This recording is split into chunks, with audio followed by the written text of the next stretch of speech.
Untouchable, uncrushable. Untouchable, uncrushable. Untouchable, uncrushable. Untouchable, uncrushable. Down, face down. You know the routine.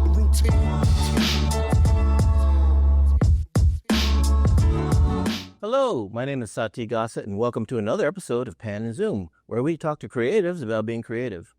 Now, today is a wonderful special guest, Charlese Antoinette. She is a wardrobe stylist for TV and film and all the things in between. Welcome to the show, Charlese. Thank you. Nice to meet you, and thanks for having me. Well, here on Pan and Zoom, what we do is we like to talk about, artists and their craft, how they got into it, what was the spark that led them to the path that they're on now. So tell us about your moment where it's like, hey, I got to do costume design.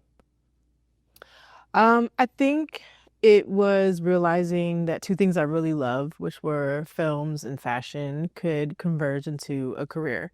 And I think the very first example I had of that was reading about Ruth Carter when I believe I was like a teenager, maybe even younger than that, honestly. It was around the time she did Malcolm X, so it was the 90s.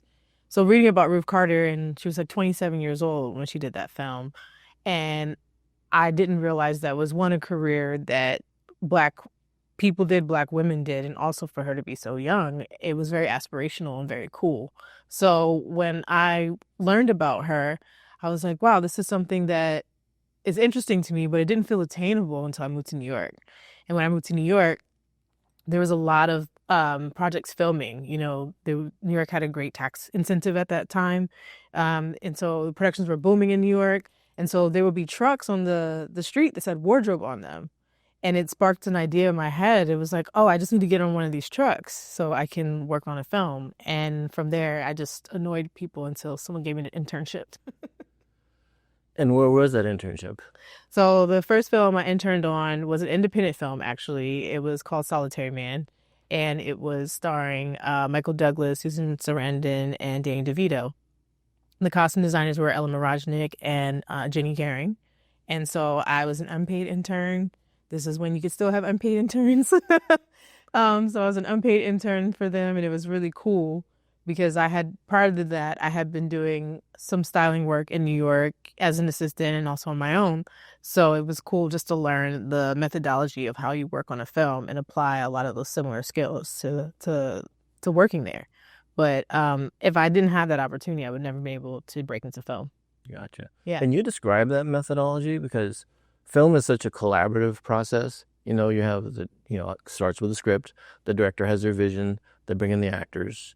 Like, how involved from project to project is with what you do? Mm-hmm. What I do is very involved. I'm one of the first people that gets hired, usually after the production designer. So I get the script, I break down the script, I have initial meetings with the director or showrunner if it's a TV show, producers, and I talk through how I see the characters and what I think the characters should be wearing scene by scene. And you will have initial conversations first with some visual aids, like I'll have presentation, sketches, swatches, whatever I need to convey the ideas that I have for these specific characters. And a lot of what we also do through costuming is we track a character's journey from the beginning to the story to the end. So, if it's an epic film where a character goes through a lot and they go on an epic journey and they have battles, like, you should see that reflected in their clothing. They might start off pristine and clean, and then by the end of the movie, they're a little beat up. They're tattered or they're bloody, or, they walk through a fire, so they're singed and they're smoky, So a lot of that initial ideation happens when I read the script, and those notes are, put into spreadsheets for my team, sketches, like I said, swatches. And also, oftentimes, I'm one of the first people that the actors actually see to talk about character. And it's not that they don't have conversations with the director. A lot of times we're filming everywhere. So a lot of those conversations are like remote on Zoom, over the phone. And actors tell me, like, this is the first time I'm really wrapping my brain around getting into character because now I'm putting on the clothing. So I have a huge hand in like helping these actors build the character, because once they get in the costume, they start really feeling like these characters.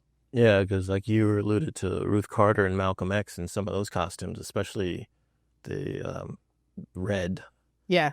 And the zoot suits, yeah. you know, that's like, you know, certain films, TV shows, clothing is iconic, you know, and they turn in Halloween costumes for some people. And it's kind of cool that you have a like small hand in that you could be changing the culture, as it were. Yeah, I mean, I think costume designers have a big hand in that. And I think, you know, it's being more recognized now because of social media, because you can follow us and you can see our work. That's how you found me, was, you know, through social media, me talking about my work and like, and just my experiences, you know, as an artist and as a creative, right? So I think it's becoming more known how much of a hand we have in creating these iconic characters and these iconic looks. And I think it's really fun because I also am a lover of costume design and film. So I'm also one of the people looking for who costume designed that, you know, like I'm still that person too. So I do love that part of where we are in the world presently in terms of how the accessibility to artists and art. Yeah. Have you had a chance to meet Ruth Carter? Yeah. Yeah. Okay. I've met her several times. I've called her for advice, you know, like, yeah, very familiar with her. That's awesome. Yeah. And, you know, considering this new wave of films with people of color, you know, and you work with people like Shaka King and Nikyatu. She did Nanny. I'm mispronouncing her name. Nikyatu. It's coming more to the forefront, these different Afro-fusion styles. I saw that you went to Africa. Yeah, I filmed in, I just finished filming in Cape Town, but I've also spent time in Nigeria as well. Yeah. So how much of that do you imbue into your work? Oh, I mean, I think it has a huge influence on, you know, who I am, being a member of the diaspora, you know, the African diaspora, you know, growing up the way I did, you know, in a multicultural diasporic, you know, DMV, DC, suburban Maryland. You know, I grew up with people from Chocolate City for everyone. Chocolate City, the DMV, you know, for people who know. You know, I grew up with people from all over the diaspora, you know, from Caribbean folks, African folks, Black Americans. I'm Black American, but I embrace the diaspora because, you know, we all come from Africa at the end of the day. So Afrofuturism is a huge love of mine. You know, Afrofuturism has its roots in funk and jazz, you know, with Sun Ra. So like, you know, it's our stuff. So anytime I get to explore Afrofuturist themes in films and even Black Power themes or Black liberation themes, I'm really excited to be able to lend my hand to those stories. And you worked on Judas and the Black Messiah, yes? Yes, I costume designed Judas and the Black Messiah. That's fantastic. And that was nominated for several awards. Yeah, it ended up winning an Oscar for Best Supporting and also Best Song, and got nominated for a bunch of other awards, including at the Oscars. But, you know, I got nominated for a Costume Designers Guild Award for that film, which was epic for me because But you got into the Academy too. I did. I did get into the Academy because of that film. That's amazing. Yeah. And, you know, that's worth it alone to me. Getting the screeners and stuff. My dad used to get the screeners. I used to love this. Well, they're not sending the physical ones. No, they're doing It's all digital now. It's all digital now. It's an app. It's an app. But I just think it's great that your work has brought you into that space. And I'm putting it out there here on Pan and Zoom. Future Oscar winner, Charlese Antoinette. So when you win, remember where you heard it first. Thank you. I received that. I receive it, and it would be really cool. You know, I mean, it's not why I do the work that I do, but it would be a huge honor. You know? That's my feeling about it. I'm not I receive it. Sideshow charlatan. But back to the work. Yes. So you also worked on Air. I did. And you worked with like Viola and Chris Tucker and Jason Bateman and Matt Damon. You worked with Matt Damon a couple times. Yes. So I've worked with, on Air, I worked with Ben Affleck, Matt Damon, Viola Davis, Marlon Wayans as well. who's awesome, and he's just had a movie come out, which I can't wait to see. I think I think Marlon's an amazing actor. I mean, all the actors on that project are amazing, but I was excited. And Chris Tucker, because it was one of his first movies in years. So it was a great group of people. Jason Bateman. I mean, and I love working with Matt and Ben. Like, they have been so supportive of me in my career. So I'm really grateful every time I get to work with them. And kind of like Black Messiah, Air, it was kind of, because it kind of takes place in the past, so you have to kind of refer to, like, what did they wear back then? Specifically, I feel like I'm jumping around, but with Black Messiah, you have to be historically accurate. How do you source finding the materials for that authenticity? You know, it's a layered approach. You know, for Judas and the Black Messiah, we were me and my team were sourcing clothes from all over the United States, L.A., Cleveland, where we shot, Chicago, New York, Atlanta, like any place that had dead stock 60s, I was buying it. We were pulling it, renting it. And what I ended up doing on that project, because we had very little prep time, was just gathered as much clothing as I could from the era. And we built out a closet, basically. Men's, women's, kids, and also the closets were built out according to my sketches and my mood boards, you know, so there were specific items and call outs on my boards and on the sketches. And then we also had to build some things for them to be historically accurate or, you know, fit the story. So for example, LaKeith wears this trench coat in the opening of the film. There's a scene where he like runs over a car escaping, and that trench coat was not actually period accurate. We built it for movement for camera. So as it's like flapping behind him in the wind, the trench coats of that length didn't really come into play until the 70s. In the 60s, they were hip length. But in the 70s, you start seeing the much longer, like, shaft, like, you know, there's going to be that one person in the audience, and that ain't right. Yeah. Yeah. And so I love telling this story because I know there is that one person. And I'm like, no, that's intentional. You know, like, we did that on purpose because it needed to be a cinematic moment of him running and jumping across that car. And it's beautiful. Like, the coat just does this thing. And we painstakingly found the right, you know, fabric that would move. Tested it, you know, it's for movement. So, you know, and people don't realize how much work goes into one garment, you know, like we were sourcing fabric again from LA, New York. Because sometimes you have to have like multiple of the same garment. Yes. Like you said earlier, you know, depending on the arc of the character, in the beginning it's pristine, by the end it's weathered. You have to account for that. Yeah, and you have to track the changes along the way. So you'll have like, you know, change one, you know, garment one that's clean, and then, you know, change one, you know, garment two will have a little blood on it, and then 3 will have a little blood and some rips. 4, you know, and you just track the changes, and that's why like you have to be really good at continuity doing what we do, because you have to know which sweater is coming into play at which moment, because we never shoot in order. Right. So it's very rare that you shoot in order. I've never worked on a project where we shot in order. The movie The Long Walk, which came out, they shot that actually. And it was like the first time they did that. They're talking about that. That sounds like a dream. But in the past, you know, continuity, they had their Polaroid cameras. Now you can just do it with your iPhone, and everything's digital. See it on real time. If you have service. So here's the thing. A lot of times when, like, you know, like I shot in Africa, some places we didn't have service. So it's hard to, like, you know, if you're in a place that has service and you're tracking continuity in real time, and you're, you know, there's an app we use called Sync on Set. So you're uploading the photos in real time so people can see it. And if you don't have service, you know, how are you going to do that? I kind of wish we still had Polaroids in those moments. You know, everything's cyclical, so it may come back. Yeah. Yeah. So just the onset, because I know it's a lot of hurry up and wait. You know, you're working with continuity. Do you work with storyboard sometimes?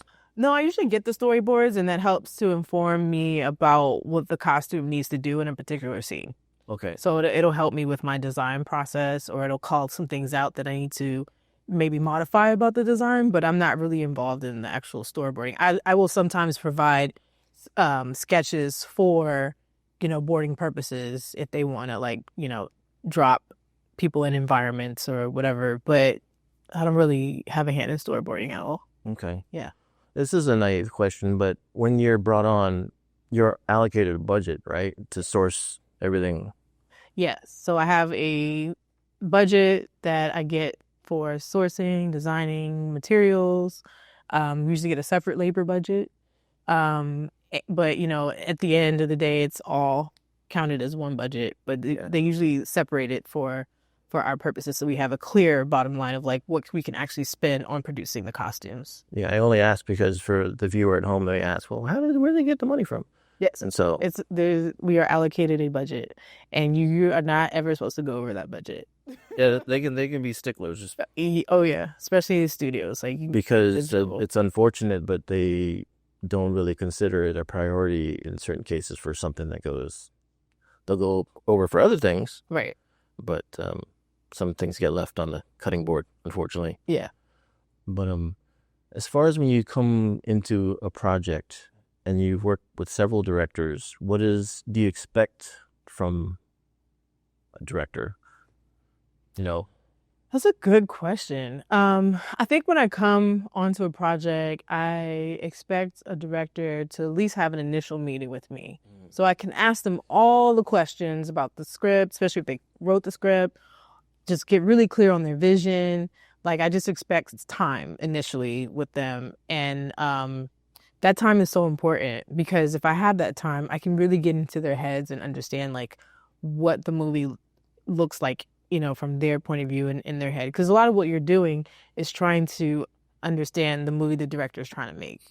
Because we don't see it until we see the final product, right? We're all on the same page where we're like, we kind of have an idea, but we don't really know until you really start getting into it. And you're like, oh, okay, so you like the color red, but not the color burgundy, you know? Or, you know, you don't like lacy things because you think it's too feminine for this character. Like, you have to really get into the nitty gritty of it. So I usually expect like time from the director to have these conversations, and also just for them to be as clear as possible as they can, you know, in terms of their vision. But some directors aren't as knowledgeable about clothes. So some directors will say, hey, I just want it to feel real. I don't want things to feel, you know, costumey. I want it to feel lived in. And yeah, they'll say they want things to feel lived in and like worn, like real people.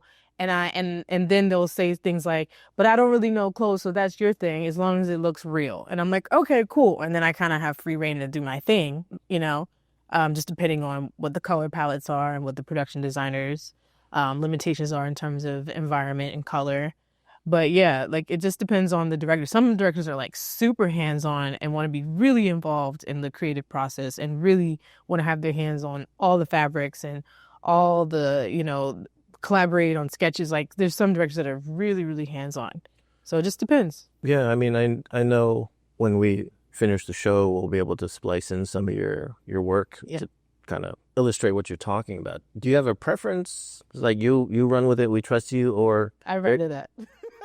Or they go over swatches and So it's kind of a balance. Like, I'd rather for someone to let me do my thing and trust me, but we still have checkpoints along the way. Right, and then you bring this is what I've done so far. Yeah, They say exactly. keep going, or hey, let's circle back and XYZ. Like, I don't like when I work with a director that just like is just like lets me do whatever, and then I'm not hearing any communication from them, and then something comes on set or on camera and they're like, I don't like this. Like, do you have something else? And it's like, well, I sent you the boards and I sent you the fitting photos and I didn't get a response, but they don't like it, so I have to come up with something else in the moment. That's really hard. So it's definitely a balance. You know? Yeah, I mean, and it just shows the spirit of how collaborative everything is. You know, there's no small jobs.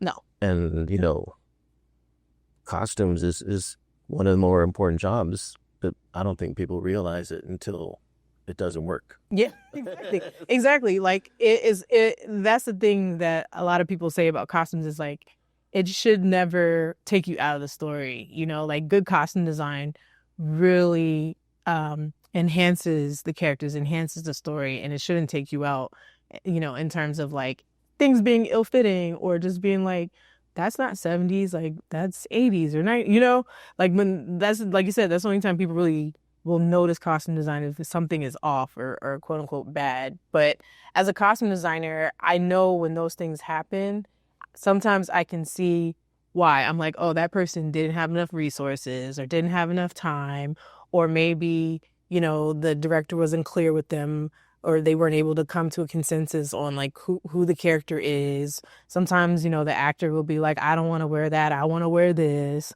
And you have to, fight to. How do you negotiate something like that?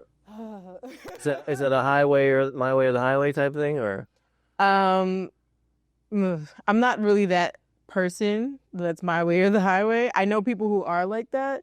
I'm a little bit more diplomatic, and I'm a little bit more apt to pull my resources in terms of getting support from the director, the producer, and helping to get, the actor to understand why this character would wear something like this. And that's that doesn't happen a lot. When it happens, it can be particularly challenging, and you do have to like stand your ground in a lot of ways and just be like, hey, here's the research. This is why the character is wearing this and that.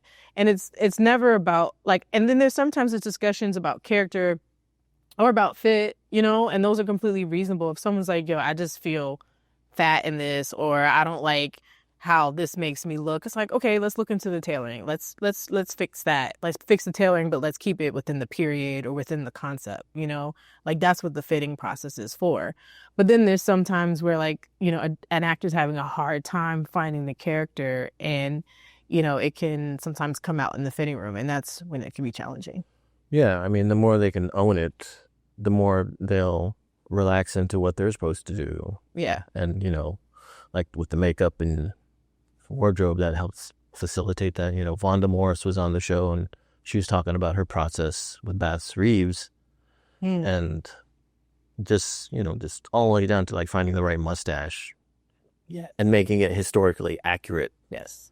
It's like, it's not a little one. No, you had the big handlebar mustache, Yeah. and that lets you slide into the character. Whereas like you with the right hat on the character, they'll own it, and then that comes across on screen. Yeah.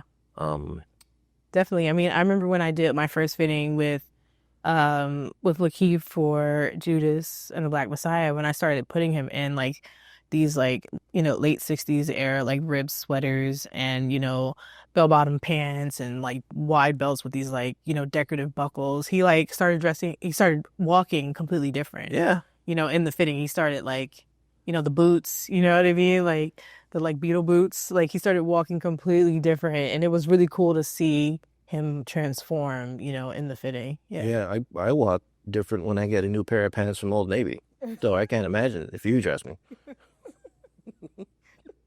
Gotta own it. Gotta own it. Yeah. I was reading on your bio, and you saw that you gave back a lot, and can you talk about the workshops that you've done with fashion design? Yeah. So I'm currently looking for a new home for this program, but I did a couple years with the Boys and Girls Club in Cleveland, where I had a fashion sewing program for young kids from about 6 to 16 years old. Oh, wow. Yeah, so I was supporting the program, and, they would meet every Friday, and they would learn, some fashion concepts and learn basic sewing and things like that. And I was supporting the program, more financially than in person because it's in Cleveland. And the really awesome thing we got to do for the kids is take them on a trip to New York during Fashion Week. And we got to go to like the fashion district, and we met with like fabric vendors, and they showed us like, showed the kids how they like roll up the fabric on bolts and like different machinery. And, they got to pick swatches and, stuff like that. I'm just trying to think. I don't want to talk about what's next.